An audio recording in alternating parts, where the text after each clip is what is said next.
What's up, folks? So today I am going to focus on comprehension instruction.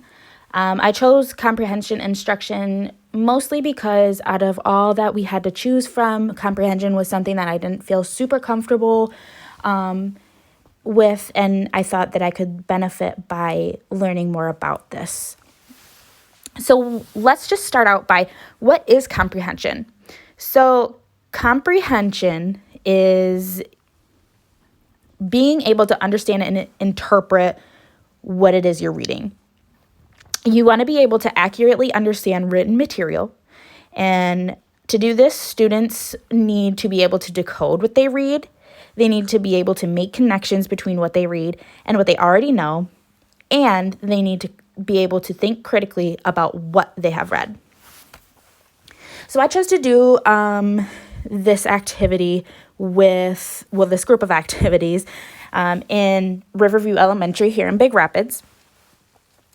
In Big Rapids as a whole in Riverview, there's 356 students. The student-to-teacher ratio is about 20 students to 1 teacher. 54% receive free or reduced lunches, and 70% of the students do pass the English Language Arts portion of the M-STEP. Third grade classroom is, again, what I focused on. And in my classroom, I had 13 boys and 17 girls.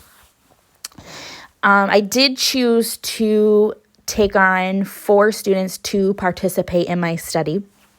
3 of those were females and 1 were male. In my third grade classroom, it was a lot of them did end up having really low reading scores. And so my thought was that I could possibly do this either as a small group or as a whole class. But when you do any of these research-based strategies that I'm about to touch on, you can do them individually, you can do them as a small group, or you can do it as a whole class activity, whichever you think will be the most beneficial. But my mentor teacher did say that she thinks a small group activity would be the most beneficial. So 3 research-based strategies that I'm going to talk about is summarizing, asking questions, and inferring. Asking questions. So after researching, it is noted that asking questions before, during, and after reading helps students retain comprehension of what they read much better. Open-ended questions to begin with will spark possible future questions, which is really what we aim for. So when I was researching and when I was thinking about how I wanted to do these activities in my head, just thinking about it, it just makes sense. So when you have the students asking questions before and during, they're going to be more apt to pay attention. They're going to want to focus better.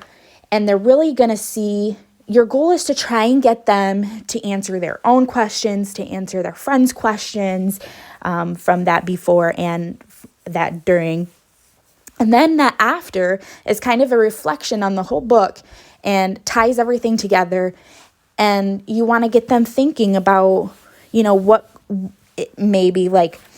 what would happen if this book had a sequel.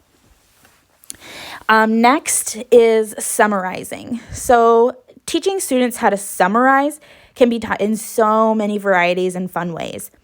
Some of my favorite ways to teach summarizing skills that I have found in my researching was by creating buzzword or keyword summaries using only 20 words and also by drawing pictures.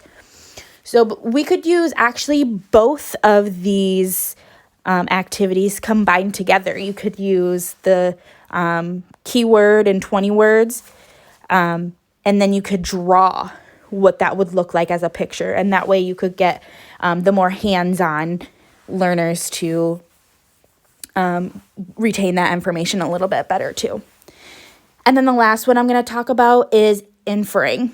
So teaching students how to make inferences can sometimes be a challenge, but it is important that you teach not only this portion explicitly, but comprehension needs to be explicitly taught in general.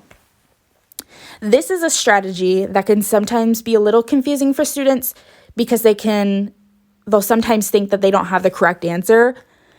But after researching, that may sometimes be the case. And all we really want to do is have your students provide evidence as to why they are inferring these things and make sure they're using in-text examples. Because remember, when we're inferring, we're reading in between the lines. We're trying to understand what the author is trying to tell us. So after all of that, some things that I've learned are that comprehension really builds upon all the other reading skills, such as fluency, phonics, and vocabulary. There are many research-based strategies to teach reading comprehension. And some strategies I did not go in depth on was use of graphic organizers, using past experiences, vocabulary, making sure you have the student's interest in mind, and making sure that the students have the right mindset, as well as focus strategies. Something that I do want to touch on a little bit, just a couple of seconds, is mindset. When I was researching, I found out that if students don't have the right mindset and they're not motivated, they're not going to learn at all. So just be mindful about what topics you give to your students and how it might affect their learning.